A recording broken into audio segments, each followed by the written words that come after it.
Go ahead and just jump right into it. So our panelists today, well, let me go ahead and share so you can see.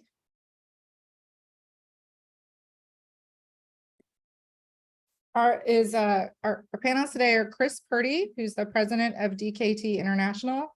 Also, just to introduce myself, I skipped that step. My name is Michelle Shaner. I'm the communications manager with DKT International. We also have Claudette Diogo, the Ghana Health Services from the Ministry of Health. We have Ashish Das from Viatris, Salah Udan Ahmed, the general manager of the social marketing company in Bangladesh, and Julia White, who is the director of global family planning visibility. And Analytics Network, the VAN at the Reproductive Health Services Coalition. So without further ado, we're gonna pass it over to Chris, let him introduce himself and get started. Thank you, Michelle. And thank you everybody for making time with us today. And I can see, I appreciate the participation of my colleagues on this panel, but also so many of you who I can see from the list here have so much rich experience in the area of social marketing. So I'm looking forward to what I hope will be interesting presentations, but also some rich dialogue. So I was just looking at the title of this, talking about 40+ years of measurement of social marketing, but in fact, social marketing has been around for 55 years. I think we've only just been really publishing the results for about 40. So 1968, Nirod Condoms was first launched in India, and soon thereafter, a number of other organizations, including PSI in 1970 and MSI in 1976 were launched, and sort of social marketing took full blossom. And the principles of social marketing have pretty much stayed the same over the last 55 years. And the question was, how do you best leverage the private sector to provide a social good? How do you fulfill both of the supply side of making sure that you have high quality, affordable products that are widely available, widely accessible to the people who want them? And then how do you empower and educate consumers to understand the benefits of those products? And in the early days, a lot of those products were heavily subsidized. As time has moved on, there's been sort of a blended approach to whether or not there needs to be subsidies. So I think the question that's been an interesting question, but maybe one for a different webinar. But the principles have been the same, leveraging the private sector, making sure that the incentive structures of the private sector brought those products to a more wide network of people, making sure that you are being efficient because products that were purchased rather than given away were more likely to be used, and also provided that incentive structure throughout the commercial sector. It was non-patronizing. It wasn't just patting people on the heads and giving them products, but they had a little bit of dignity as they shelled out a few pennies for their public health needs. It was efficient, and as we have now seen, it was highly scalable. So I think it's fair to say that social marketing has proven to be a very resounding success over the last 55 years to make reproductive health care, as well as many other products and services, available to people all around the world. The very first report of the social marketing, contraceptive social marketing statistics was published in 1991. I actually have a nice copy right here, and I actually have all of the copies right here, and you can find these on the DKT website. By the way, they're all available for free. You can get all 30 odd years of information from there. And the idea was to gather self-reported information from all the organizations that were engaged in social marketing, and to put it into one place, into a compendium of sorts that would be available for folks. Now, the 1991 report had 29 countries in it, 17 programs and reported about 9 million CYPs. And mind you, this is already a good 20 plus years after the very first social marketing program was launched. The program today, the social marketing program today, which is also available on our website, boasts about 87 million CYPs across around 80 or 90 countries and dozens of programs. So the idea was how to take this information from the private sector, have it complement what we know is available from the public sector and from the both the government sector as well as the NGO sector, and to help provide sort of a balanced picture to how are people accessing contraception, how are people accessing their reproductive health needs. I think DKT originally wanted to do that to foster transparency, collaboration, and I think it's been a very useful exercise over the years. One of the things we're very proud about and excited about, and one of the reasons that we wanted to host this webinar together with RHSC was we've made the decision together to sort of hand off the baton to RHSC and SEMA, and I think Julie will be talking a little bit more about that. Just sort of in the interest of the public good to have a reservoir of information in one place, maybe to have a little bit more depth to it, and see what else can be done with this important information. So I think that's, do I have another slide, Michelle? I think I do. Yeah. Yes, go for it. Thank you. So just to highlight again, in the 2022 report, just the scale of where we are on social marketing, that we have over 65 countries, 20 organizations, and just the scale of what's being provided. 1.4 billion condoms in 2022, over 4 million IUDs, and many other products at a very, very large scale. I think it's fair to say that social marketing organizations collectively now procure and distribute more contraceptives than the United Nations or USAID or pretty much anybody else, at least in the lower middle income countries. So I think that's where I'll stop my comments, and I will pass the buck to our next panelist. Thank you very much. And our next panelist is Claudette. So let's go ahead and switch.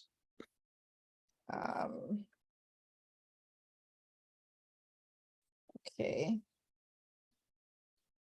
So Claudette from the Ministry of Health in Ghana. Yeah. Hi, everyone.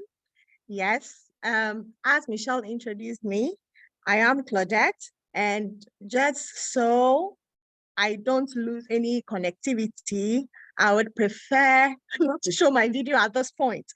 But just to actually share the experience we actually have been having with the social marketing organizations over the years. And it would interest everyone to note that Ghana actually strives very well on the collaboration that government has with its social marketing organizations or the private sector, because we believe that there are a wide variety of people, others who would prefer to go to the private sector no matter what you provide them, and will not go to the public sector. As much as possible, you'd want to target and make sure that you are serving the whole population. So as such, we actually complement the work that the private sector does or social marketing organizations do. And of course, that is what the contraceptive social marketing statistics report actually gives us. We tend to be able to measure the steady success and progress of what our organizations are doing, especially with DKT in this light. So of course, we have worked with DKT over the period, And as you are well aware, and for Chris's presentation, in Ghana, they are basically a non-profit promoting organization looking at family planning and HIV and AIDS prevention through their social marketing outfit. And we're looking at 2 social marketing strategies that is actually used, where we have the community-based family planning and impact in the regions and some of the places where the government sector is not able to actually stretch hands towards.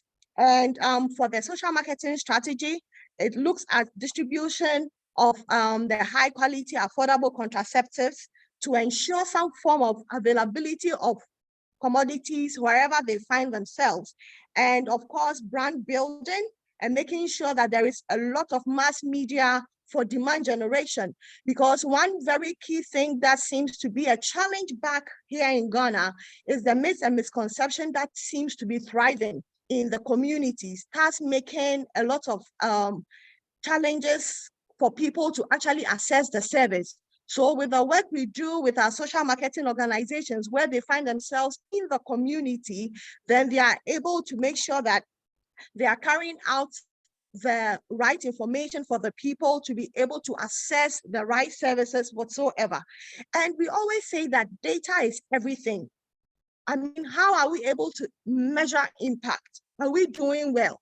How many people do we need to actually train? Do we have to build capacity in which people?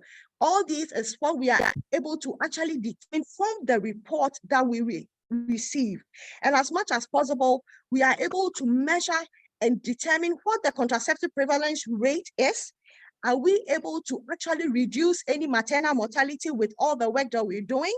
And then by training midwives or training service providers in MVA and IUD, from the numbers we get from this report, will we be able to target all the people or all the clients who actually need this service? So this is where we tend to leverage on what the report actually gives us. And then we are able to build on the work together, targeting the clients and making sure that we are providing the contraceptives wherever they are needed at every time.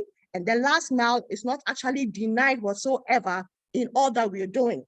You see a number of pictures right there on there, actually showing, even the very first one, actually showing the collaboration where we have the Director General himself of the Ghana Health Service being next to Chris, who is on the panel today. And of course, the Director Family Health Division, and then the country Director, DKT International Ghana, and myself out there. This actually shows the collaboration we have. We tend to actually open our doors just to make sure that whoever is in the field targeting the private sector is doing their work in the confines of our strategy, just to be able to make sure that we are getting what we need together in achieving sexual and reproductive health services for every woman out there. But of course, the report just doesn't give us the numbers, and then that's all. Of course, we want to know what the impacts are. How does it look like? Are we able to avert any mortalities? That is what the numbers actually show for us. And then my second slide will actually speak to that. Michelle? Yep.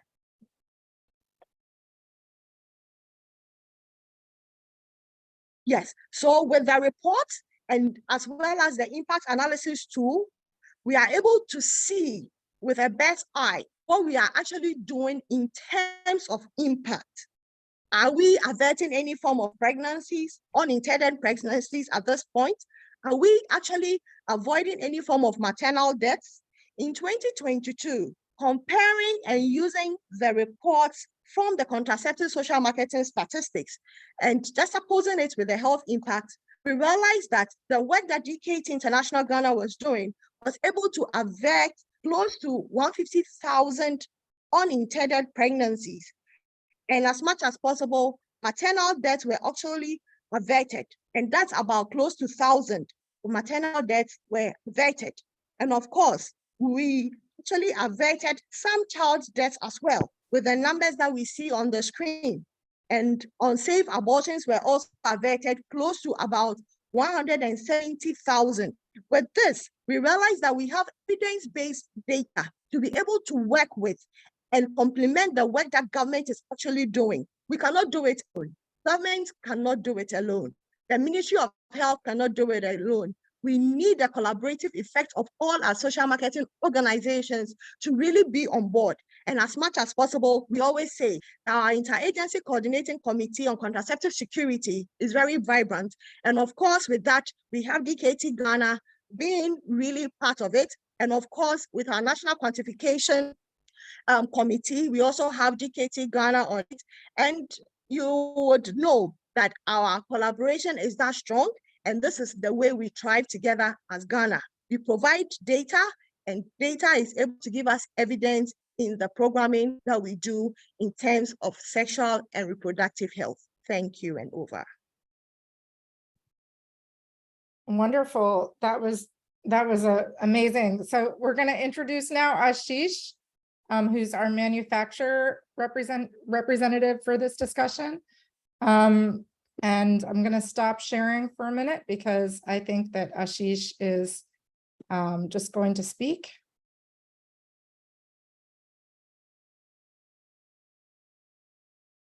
Can I start, Michelle? Yeah, go ahead. Hi. Thanks a lot. And it was nice hearing views from Chris and Claudette. So myself would be speaking more from a manufacturer's perspective. And as you know, before I start saying something, I should definitely thank my colleague Salahuddin, who is on the panel. This is for the primary reason that I'm sure many of you might know that Bangladeshi pharmaceutical market is much ahead of us in terms of capacities, in terms of their compliances, in terms of their sizes of the manufacturing sites. And I must say that being in this industry for the last 16 or 17 years, India has learned a lot from Bangladesh in terms of contraceptives and social marketing as a concept. If I talk about my own company, we were only initially distributing and manufacturing IUDs to the Ministry of Health, Government of India, Family Planning Welfare Department. Slowly and steadily, we learned about what are the benefits, how do we do oral pills manufacturing. After subsequent years, we learned what are the options available in the injectable contraceptives.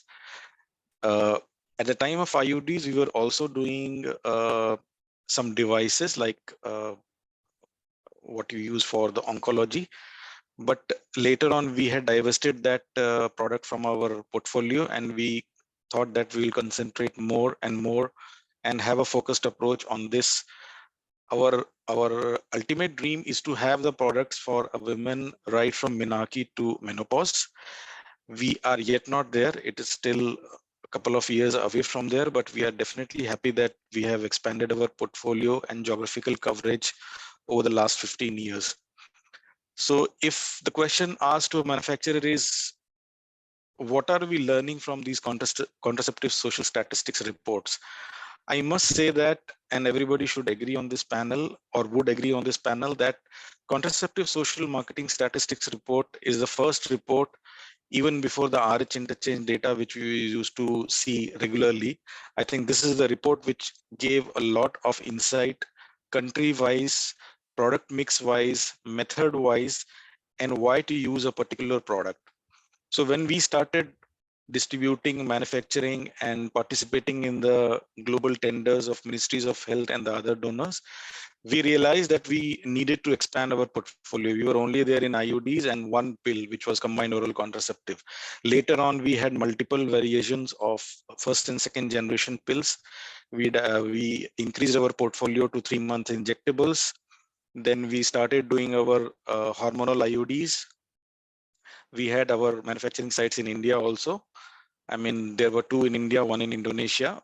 Indonesia, we used to augment our capacity, but now we are doing more and more from Indian facilities. And by looking at this data, we could devise many methods. For example, we used to have our own field force on the ground, and after seeing this report and our local intelligence given by our field force, as well as our local distributors had their own competitive intelligence, we came to know, and having our own data for the past 7, 8, 10 years, we started extrapolating data and making a tentative forecast for a country-wise, manager-wise plan. It was not it was not a sacrosanct figure for sure, but definitely it gave us a lot of firmness in our mind that we are going somewhere right. Apart from that, we used to collaborate locally with the ministries of health, with the central medical stores to understand what is their distribution pattern, what is the average monthly consumption, what is the stocking pattern policy in that country, do they store the goods at the regional level for 6 months or 12 months, and so on and so forth. So, and this is one part. The second part is, after looking at the expanded portfolio, we also started working with very closely with our regulatory department to devise our international dossier plan, because we were happy with only 1 or 2 products. We wanted to touch base with all the mechanisms which WHO offered, like for example CRP. Till very recently, I mean, we were definitely aware, but we had never encountered such experience. Some of the experience have been very well defined and very well, I would say, implemented. Some of the countries have not responded to the speed which they could have done, at least theoretically. But I must say that CRP mechanism is one of the greatest mechanisms wherein we can harmonize yourself along with the local expectations, despite you being a WHO PQ approved supplier. So that was also one of the insights directly, indirectly coming from this report. And having attended these annual UNFPA supplier workshops, this point was touched base in great details, and we could understand that mechanism, and we started putting our resources accordingly in those regions. Another example could be regional harmonization like Zazibona, which was introduced a couple of years back. We tried for ECOWAS, we were not successful, but we are still waiting for right time to enter that frame of regional harmonization plan. But we started from Zazibona, and I think for our anti-retroviral scheme, we were successful. And from learning from that, we started doing for the women's healthcare space also. So I think this report is one of the greatest reports which we had. And at the end of the session, I would like to ask Chris, why is it that DKT is stopping this and handing over to RHSC? But I would like to keep that for the question and answer session. Thank you. Thanks a lot. Thank you, Ashish. I'm now going to introduce Salah Uddin Ahmed from the social marketing company in Bangladesh. And so the social marketing company, he's going to tell you a little bit about what he does, and then go ahead and discuss the topic. So let me go ahead and share. Okay, go ahead. Salah, over to you.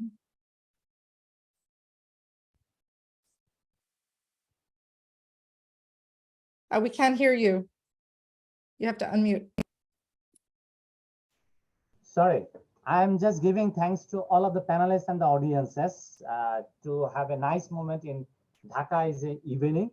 So good evening from Dhaka, Bangladesh, from Social Marketing Company. I will talk about a journey. It's a journey of really a success story. I will at the end briefly talk about what are the main components of social marketing successes. Next slide, please. The project, it was a project, it started in 1974 by PSI. And before that, I also like to give thanks to DKT, because DKT was giving the data of different measurement tools. So thank you, Chris and DKT, for giving a CSM reports and other measuring tools. That really helps organizing us in the sector of social marketing. So we initiated the donated contraceptive like pill and condom. USAID used to donate it initially. Still now USAID is donating, but very little. Gradually they are withdrawing the resources, and we are moving to by our own.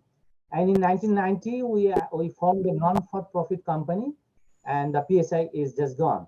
And another milestone was in 2014 we formed our SMC enterprise. For a not-for-profit company, we are earning some surpluses, because in the social marketing we are using some subsidized products, some break-even products, and some profit making, because the volume is so high in such case, like our ORS, the child using in the childhood diarrhea. So volume is so much high that we are getting some surpluses.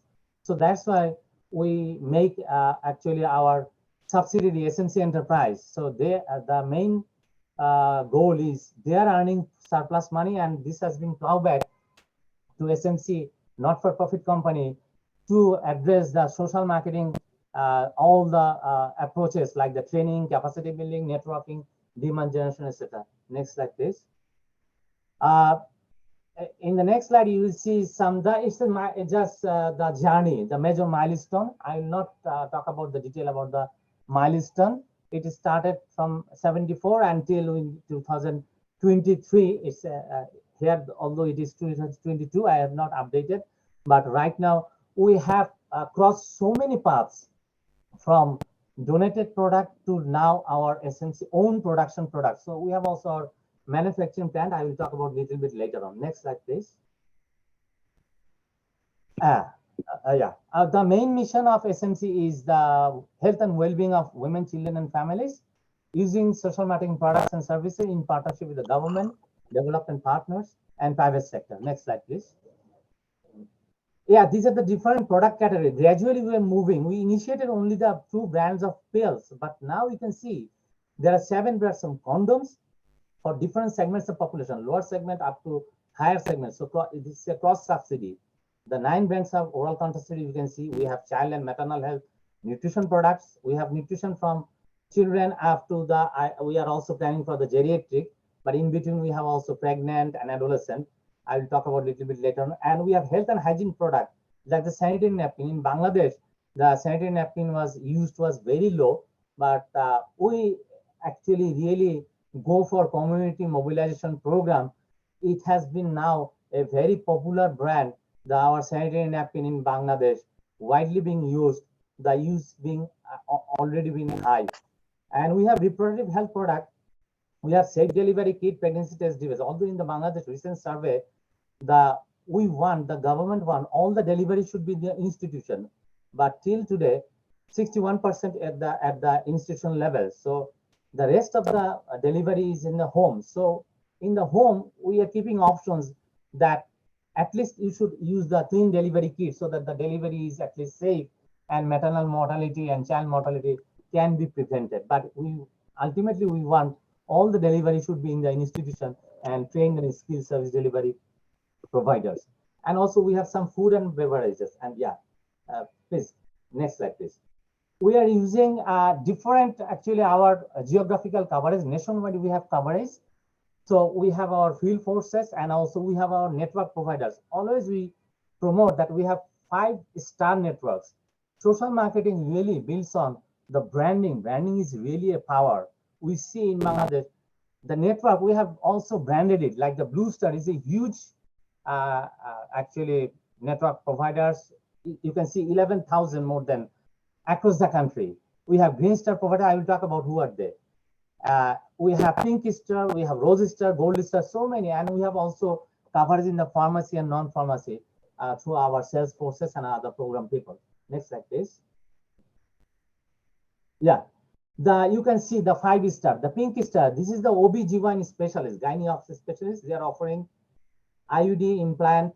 And recently we have introduced MMS, multiple micronutrient supplements during pregnancy. It is being, we are in the private sector, we are using it against instead of iron and folic, because there are a lot of other micronutrients deficiency found during the pregnancy.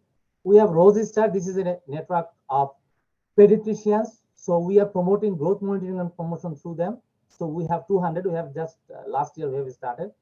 The Blue Star, it is they are the non-graduate, like the rural medical practitioners, politicians, different diverse group of people. So they are across the country, more than 11,000. So they do actually injectable contraceptives. They do the pregnancy care, they do growth monitoring and other referral services. We have the Green Star, mostly they are the public health and the medicine sellers, and they do the follow-up injectables and also nutrition counseling, including micronutrient powder for the under-5 children. And also we have another star, that is the Gold Star, who are the women entrepreneur at the community level, and specifically the rural level. We have some also urban. So these are the entrepreneur. They are giving public health information and also selling products. So from the selling product, they are earning surplus. So we are not giving any money to them. We are just giving them the training. We are branding them. So from the product, they are getting some surpluses and they are doing by their own. Next slide, please. Oops, sorry, hold on one second. Yeah, these are the just in a nutshell, just the pictures. All the star networks, they are offering services from the different service delivery centers, from the primary health care up to the family planning, long-acting and permanent method. Next slide, please. We have also adolescent health program to basically focusing on early marriage, early pregnancy. You know, these are the very high in Bangladesh. We do the menstrual management, puberty, drug abuse, hygiene, and hand washing. That's why we have introduced for everything the social marketing. We do the demand generation, and side by side we give the product with branded, and we have a really the customer value our social marketing products. So we do one hand, we are creating demand in the community, we are creating capacity building of the network and other providers. So this way we are also doing our adolescent program focusing on the school and college girls and boys. Next slide, please. We have Telejigdasha. I think in the SMC head office, we have a 20-story building in Dhaka where I'm sitting at this moment now. So we have 7 to 8 counselors. So every day they are receiving so many calls, and they are also giving answers to those queries. And also we have a short code. This is a toll free. Anybody can reach this number and they can ask for any kind of especially health, reproductive health, and other issues. And also we use this Telejigdasha program for doing the quick survey from the market, how the product is going on, how the program is going on. So this way we are moving forward. Next slide, please. Yeah, this is we are approaching life cycle approach. We started for the children under I think up to 6 months the exclusive breastfeeding. Then we have from 6 months to 5 years the micronutrient powder. This is a 5 micronutrient, because one of the problem is iron deficiency anemia. More than 50% children suffer from this. And then we have from 6 years to 12 years we have micronutrient plus for the adolescent. And then we have introduced for the pregnancy, we have introduced the micronutrient, maternal micronutrient supplements. Is a 15 ingredient by WHO, UNICEF. And then we also promote some kind of first 1,000 days concept. And very recently we have introduced the calcium tablet for the pregnant women. And we are in the process for the aging population, because these are now coming issues. It has been increases, but there are a lot of problems coming out. So we are also trying to focus on addressing some behavior change and also some product for the geriatric, I mean the 50 plus or 60 plus people. Next slide, please. We have manufacturing plants where we are producing our, one of the magic sachet ORS, you can know, the diarrhea was #1 killer in 1980s. And the USAID supported us huge to give the demand generation, and we are producing now more than 1 billion sachet of ORS each year and covering 55% of the market share. So this is one of the manufacturing plant. And also we have our food division. We have our health and hygiene factory where sanitary napkin and other tissues is being produced. And also we have our own central warehouse resources. So everywhere USAID and also by our own resources, we are also doing some manufacturing work so that we can do our own distribution system. We are in central warehouse from the Dhaka. In the total Bangladesh, we are covering the distributing our product. We are selling our products and we are also covering. Next slide, please. This is also we have initiated for last 3 to 5 years the model pharmacy. This is our own initiative, our SMC's own fund, that in a one service delivery point, we have given the specialized service, the primary health care, lab services and pharmacy services with the affordable price, but the high quality, because in Bangladesh, the middle and lower income people, especially, they don't have access to the specialist people. So we are arranging for them. Anybody can come to this clinic, but our focus is to actually the lower segment of population. And from these clinics, we are not generating any surplus, but we want to make it ultimately at the break even so that they can run by their own. Next slide, please. Yeah, just going to the back. Yeah. Want this one? Yeah, there is a graph. You just push the button again. Don't know. Yeah. Okay. This is it was missing, no problem. In Bangladesh, the contraceptive prevalence rate is around 62%, and more than 1/3 is coming from the social marketing. So it's a huge, and our out of 10 contraceptive pill, 5 is from the social marketing. Out of 10 condoms, more than 6 condoms is social marketing. We also giving the IUD and implant. This is the subsidized by USAID. And last from July 22 to 23, we have contributed 65 million CYP. So you can understand the volume of the contraceptive we are distributing and using people in this way. Probably the last slide, please. Next slide, please. This is our future focus, that we will focus the urban low-income population. We will focus more adolescent. We will focus on the Gold Star Women Entrepreneurship, expand the program. We will reduce malnutrition by the life cycle approach, and also will focusing on gender and other violences, engaging all the 5-star and also other people. Finally, I would say one word that I have learned for last 17 years in the SMC, the branding is power, the quality is the power, affordability and accessibility, and ensuring supply chain is the power. It needs to be always there.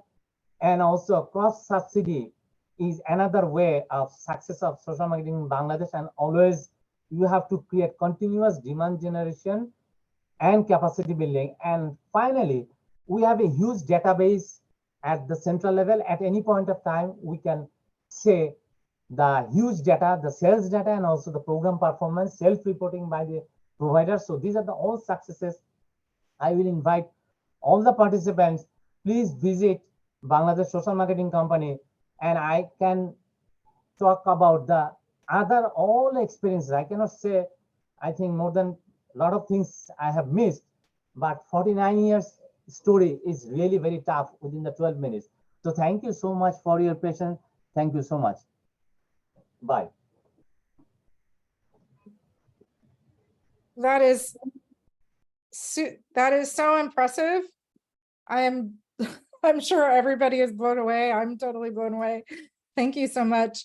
For the last speaker, I'm gonna turn it over to Julia from the Reproductive Health Supplies Coalition, and she's gonna wrap it up for the speakers, and then we're gonna go back to Chris and have a little bit of a question there, and then open it up to the group. So go ahead, Julia, it's all yours. Thanks so much, Michelle. And it's really a pleasure to be here today with such an esteemed panel. I want to start by thanking my fellow panelists for sharing such rich examples as we just heard from all three of them of how this data is being used and how valuable it is. And hearing at the beginning from Chris about the really long journey of this report and the data. It provides a really great foundation for looking forward to the future of the data, its analysis, and its use. So I want to cover 3 areas as we look to the future. So first, a couple more thank yous as we look to transition the report. And then I'll talk a bit about how this transition fits into the coalition's history and into our future. And then finally, I'll talk about some exciting forward-looking developments that we envision. So starting with the transition, definitely have to start by thanking DKT and the multiple social marketing organizations and coalition members who have made this data available over the years to really support such important decision-making across the ecosystem. You know, as we just heard, this data serves many functions across implementers, governments, and manufacturers, but it definitely takes time to collect and to prepare. And so we have been very lucky to have our social marketing organization partners sharing their data and DKT producing the report for the last 30+ years. It says a lot about our community and the commitment to using data to understand challenges and find solutions. So this is an exciting moment in the report's history, and we at the coalition are really humbled to be taking over its production from DKT starting now with the support of key coalition partners, including SEMA. And we look forward to working with you all to develop next year's report. So this transition feels quite natural and timely. It really fits into the coalition's history. The coalition has a long history of promoting data visibility within the community by commissioning, producing, and disseminating key data and reports from things like the Reproductive Health Interchange that Ashish mentioned, the Procurement Planning and Monitoring Report, the Family Planning Market Report, the Commodity Gap Analysis that's now known as LEAP, and the Visibility and Analytics Network and other tools and data. It also definitely fits into our work today, where we can leverage our working groups to figure out how best to integrate and link the data to other pieces of analysis to help the community make sense of all these different data sets. By hearing from our members, we can understand what data you need, how you need to use it, and figure out where to prioritize efforts. And we look forward to tapping into that membership to continue to respond to those needs. And third, it fits into a future increased focus on data and measurement as part of our new strategy in response to the community's growing appetite for data. There is definitely an increase in the sound of the drumbeat to bring more of the siloed data sets across supply chain, demographics, and financial analysis together for use, and where that's not possible, to signpost what certain data and reports can be used versus others. So considering how this data set fits into this conversation is really a crucial forward-looking step, and one that the coalition is proud to be part of. So finally, we're looking forward to working with you all to continue to develop the utility of this data and of the report itself. We've already started to gather some really important forward-looking feedback from you all. And it's clear that users want to be able to interact more with this data. And there's an interest in more analytics and more dashboards to make sense of the data. So we've taken note of all of this and are thinking about next steps as we look to next year's report and beyond. So thank you so much. We're really excited about this transition, really excited about the partnerships, and looking forward to this coming year. Back over to you, Michelle. Wonderful. Thank you for that. Also, just to reiterate what everybody has said, thank you to all the panelists. Thank you for participating. Thank you for taking your time. Thank you for the people who are in the room for taking your time and coming today. It's been, I think, a pretty interesting discussion so far, and now we get to bring you into that conversation. Before we do that, I wanted to just bounce it back to Chris for a minute to kind of talk a little bit, answer Ashish's question that he posed earlier about, again, why DKT is choosing to turn this over at this time. So before let's answer that question before we jump into everybody else's questions. And then we're just going to leave the rest of the time for like a good open discussion. We're all in the room. We want to hear what everyone has to say. And, you know, that's why it's open. It's not a webcast. So we can have that conversation. So Chris, why don't you go ahead and just answer Ashish's question a little bit, and then we'll move it on. Yeah, thanks Ashish for the question. You know, I think this has been a decision that has been slowly kind of moving in this direction. It's not something that happened you know, overnight. I'll say a couple of things about it. One is that it's quite a lot of work to you know, to produce this report. And as I think you may know, you know, we're a pretty small team here in Washington, D.C. We don't have a lot of folks, so it takes a lot of work to gather, you know, to gather all this information and to cross-check it. And part of that's a function of the fact that there are so many social marketing organizations and so many programs. And so it just means more, you know, more back and forth and tracking people down and making sure that we have the right data. We really try to report the right data. And sometimes it's, you know, it's just a lot of work. The other point that I would say is I think the nature of social marketing has changed. You know, if you look at the early reports, it was pretty simple to report, you know, how many condoms SMC was selling in Bangladesh. It was a very simple number, but that's become more complicated. There's sales to Many social marketing groups, including DKT, we sell to governments. We fulfill government tenders. We sell to NGOs. We sell to clinics. So how do you start to figure out what things to report on, what percentages to report on? We've tried to do that in a transparent and effective way over the years, but I think having an independent, neutral party like RHSC that has the capability, interest, and I think mandate to do this, it makes a lot of sense. So those are really the underlying factors of why we've chosen to make this decision, and we feel very confident and happy to to have this important work taken on by RHSC. Thank you, Chris. Thanks. Chris, just one more quick question before Michelle jumps to the audience's question. I have been going through various reports. So how does DALI tally vis-a-vis CYP? Does DALI also come into picture in terms of contraception? Well, DALI is a different metric, and I'm sure there's some other demographers on this call who could probably speak to it a little bit better. But I will say one other point that has come up over the years is could the report on the contraceptive social marketing statistics be a platform to talk about some of the other kinds of impact that CSM programs are providing, right? So we saw from some of the presentations that it's not just CYPs, it's not just sales.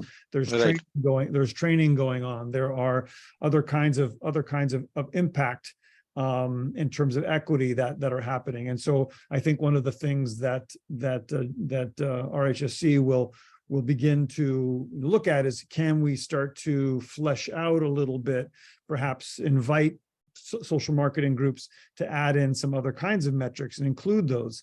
I think the presentation that linked CYPs and sales to health outcomes, as we saw from Ghana. I mean, that's another consideration. Could you include health outcomes like that in the report and just kind of do that math?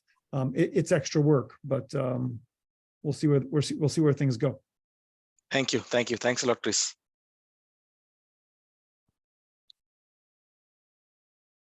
So I would ask that if someone wants to speak, that they raise their hand in the their little hand emoji, and we can go ahead. You can go ahead and unmute yourself and go ahead. Carl Hoffman, first question.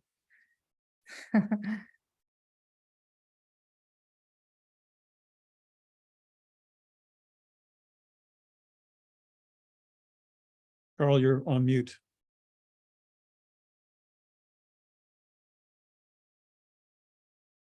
Okay, he's unmuted now.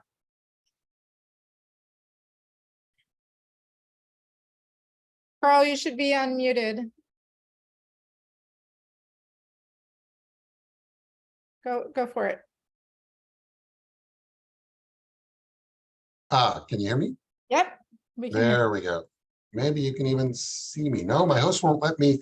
The host won't let me show myself. But anyway, thank you, Michelle and Chris and all the other panelists. I guess I'm Carl Hoffman with PSI, and all of us are proud to be associated with this amazing journey that's been told. Just a little bit of the story has been told here, and it's rich and compelling, and I know we're all proud to be a part of it.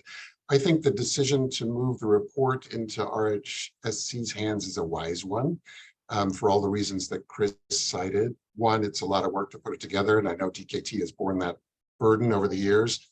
Two, it's probably good to have a more sort of independent voice there, trying to collect all this. And the effort to collect all of this impact data is challenging, right? It is not inconsequential because of the success of these programs over the years, there are so many more organizations and people practicing this approach, which is a huge development win, but it's hard to get your arms around it, right? So good luck to you, Julia, and RHSC to figure it all out. I know many of us, more personally than others, but all of us in this movement have Phil Harvey and Tim Black to thank for the original inspiration for this approach. And it's great to see how it's played out over the years. Just one word about metrics, and then I'll stop. But more and more of us have to measure our impact in an indirect fashion, right? The work is happening through others. We may be a part of a chain of impact, but we're not the sort of final outcome deliverer the way we might have been in the past. So I think the metrics challenge is a meaningful one, and we should wrestle with it. Our commercial colleagues on the call here, and those of us who do some work through commercial channels, you know, sales is a direct and straightforward way to measure the work that we're doing. But in the broader context of meeting unmet need and helping to advance bigger development agendas, that's a harder metrics challenge. And I think all of us are wrestling with how to do that, measure that in direct impact, understand how we're connected to final outcomes, even though we're further away from the actual interaction with the consumer or the client. And I just want to put that on the table. You know, the metrics challenge is a significant one, and I know we're all wrestling with it. But most of all, thanks for this, and congratulations to you. Thank you, Carl. Martha Brady, you wanted to speak? Yes, am I unmuted now? You're unmuted. Okay, Yes. thank you very much. And thanks for this excellent presentation. Just a couple of quick thoughts. I agree with Carl with the metrics is a big piece that we're all kind of grappling with, and it's not for the weak at heart, but I know you guys can do it and figure out ways to link dailies or other things into this would be really helpful, but not an easy piece of work. But I did have a question. I was really struck, and thank you very much. I think Dr. Ahmed from Bangladesh with the STAR programs, which I'm familiar with, but I kept, you know, I knew some of the stars, but I didn't know there were 5 stars now. And it makes me think of constellations, right? So I'm curious to know whether in like a geographic area, you can sort of see the constellation of the stars, if you like, of all the programs in a geography, rather than, I don't know if I'm explaining this well, vertical versus horizontal programming in a way, right? It's sort of like in one particular area, whether you have all those 5-star programs working in that same community. So it's a constellation, if you like. I don't know if that, anyway, any thoughts on that? Chris, you might understand me, or maybe not. Okay, off. So who would like to take that? I think that's a question for Saluddin. Yeah, can I answer this? Thank you so much for the very nice questions. We have 5 stars, and we have gradually developed these stars. The old star, the blue star, is in 1998, and the very recently the rose star. So there are 5 stars, and these stars are differently. Some are geographically in totally available across the country, and in some are in the urban areas, and specifically the gold star, they are available in the low performing sub-district in Bangladesh. You know, the Bangladesh has around 480 sub-district, and out of it, through this gold star network, we are covering at this moment 104 sub-district, and out of 104, 65 is supporting by USAID, and rest of by SMC's own fund gradually. And we are gradually moving using SMC's fund more, and gradually resources are decreasing. So we are using less resources by USAID. So we are also targeting the network, the star network, by low performing versus the high performing. So we are also focusing on, in some low performing areas, the star providers are higher, and some high performing, they are lower. So we also look into those categories during selecting the areas and star providers. Thank you so much. Over. Okay, does anybody else have questions that you would like, or maybe you don't know how to use the hand tool? Is there anybody that want to just send me a message and I can unmute you?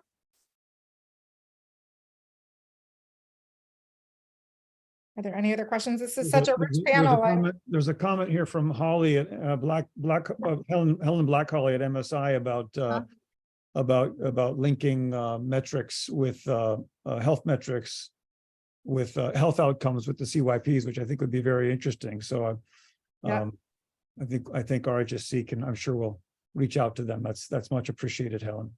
Said she's happy to ask a question. Helen. Helen, I was just going to say thank you for that. It's great. And if others are interested in, we are very aware of the metrics work, and I was talking about how there's this really important momentum right now in the community to link data across different data sets. And so if those are things that different people are interested in, please do let us know. We'll be looking to work with those who are interested in finding ways to crack the nut on some of the challenges that exist with the data. Thank you.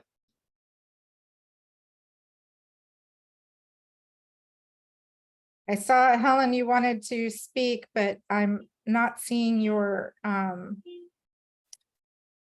profile. Can you hear me now? Yep, now we can hear you. Yeah, go for it. That's fantastic. Yeah, if Helen here. So I'm very happy to come on video as well, Michelle, if you want that as well. Yeah, whatever you're comfortable with. I'm super comfortable with that. I don't know if you can see me. Yeah, no, I think, I mean, firstly, Chris, I'd just like to say on behalf of MSI, I think you guys have just knocked it out the park on producing this over the years. I know how hard it is to get that data all pulled together and how we've kind of, you know, fed you data as well. So really, really supportive of that. I do think we have to think about this in a joined up way. I think it will really help and save an awful lot of wasted work. So I'd be really interested to know what the plans are for how you want to collaborate and sort of take feedback on so that you can do it in a really streamlined way. That's my first question. The second question very much is, how do we manage this data so it's safe for countries? We have a lot of conversations at MSI around access to data, how the opposition can use it against us. So I'd be quite interested to know how we're going to make sure that we can protect organizations, particularly when we're talking about safe abortion. So they're my two questions to start off with. I've got a couple more, but I'll pause there. Great, thanks, Helen. I can jump in here. I think, so as everybody, just a couple of thoughts on what you're saying. First and foremost, you know, it's going to be a journey. The data is the way it is because of what it's going to take to figure out how to get it to speak and interact with other data sets. But the coalition has a lot of experience here. We've been showing with the community members how we can do this with other data sets. So I think it'll be step by step on that front in terms of really making sure we're clear on the master data so that it's speaking with the other types of data sets we have, whether we're talking about supply chain, whether we're talking about financial data sets. And then of course, there's been the interest in the demographic side, and that's where things get really fun and interesting. But in terms of how to take feedback, this is a really good question. We obviously have our implementing mechanisms. It will be very important for us as the coalition to use that as a streamlined way to understand further, as we started with this webinar, who is using the data sets and how they're using it. What would they like to see as improvements? What have been some of the challenges and the opportunities? And so, you know, that'll probably be a combination of surveys and conversations through existing implementing mechanisms. And then we've had a really important thought on our side of engaging directly with the social marketing organizations, given your long history with this report and surely a wealth of input that you'd want to share. So I think that'll be a key part for taking the feedback. And then your point about access to data is a really important one. And I think when we look at policies around data sharing in terms of protecting the owners of the data, but also this question of avoiding harm from how data is aggregated and used, this is a really important question, and one that as we start these conversations with you all, we can think about what are some of the challenges and what would be the edges that we wouldn't want to go past because it might cause more harm than good. And I think this is a sort of global conversation that's going on right now when people are looking at data privacy and how data is being used. So it's not an easy answer just in a webinar. It's a conversation that this community needs and should be having as we look at data aggregation and data use moving forward. Sorry, Holly, did you want to add in there? No, that's great. No, thank you for that. And I just look forward to the kind of first step of the conversation. So great. Excellent. Thank you so much. Chris, did you want to jump in on that question? No, I don't have, I think it's now well in RHSC's hands to figure this out. Okay. I'm wondering if anybody else would like to ask anything.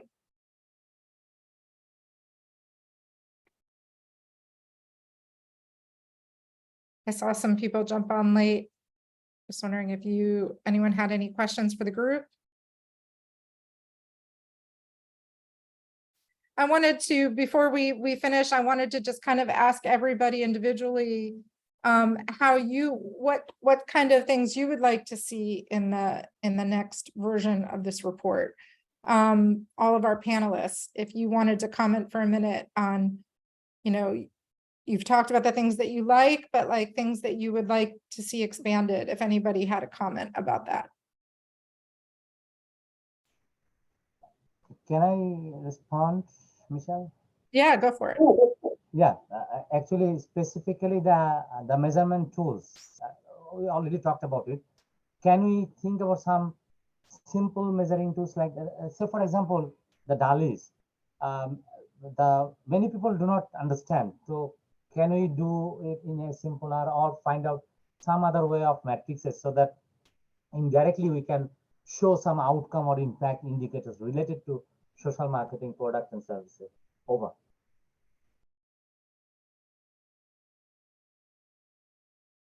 Ashish, did you have any thoughts on this? It's too early to say. Maybe once RHSC takes over this gigantic task of preparing this report, maybe going forward, if we can have some bifurcation on a regional basis, that would be really helpful for us, because right now we are trying to put our own pieces here and there. But if that can be done later on, during later years, it would be definitely good. Okay. Claudette, did you have any comments here you wanted to add in, if she's still in the room?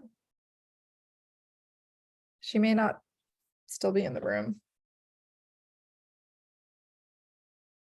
Okay, well, I think it's okay to wrap it up. And thank you again, everybody, for participating, for your time. We sincerely appreciate it. We are so grateful to RHSC for their co-chairing this event and helping us organize it, and just wish them all the best with next year's report. It's been a labor of love at DKT for many years, so we're handing off a huge part of ourselves. So thank you so much. And we'll send a recorded, we'll widely advertise on our social media. RHSC is going to also share on their social media both the recording and sort of like a little synopsis of what we talked about today. So Yes, Michelle, before you go. Oh, good. Okay, there you Yes, are. just wanted to say that as much as possible, I mean, the RHSC has actually handled over the years the GFP van. And I can be so sure that the contraceptive social marketing statistics report should not be anything too big for them to handle. I have worked with them over the period, and I can vouch for them. They know how to engage and make sure that every one suggestion is actually looked into, and they are well able to do it. I think DKT is safe. No problems at all. They can handle it. Thank you. Yeah, we trust our partners completely. So thank you guys so much. Thank you again. Wonderful participation. I'll give a little clapping. Yay to everyone. Have a wonderful Tuesday if you're starting your day, and if you're finishing your day, have a great sleep, and thank you so much for your time. Everyone. Okay. Thank you. Thank you, everybody. Bye. Thank you. Thank you, everyone. See you. Bye.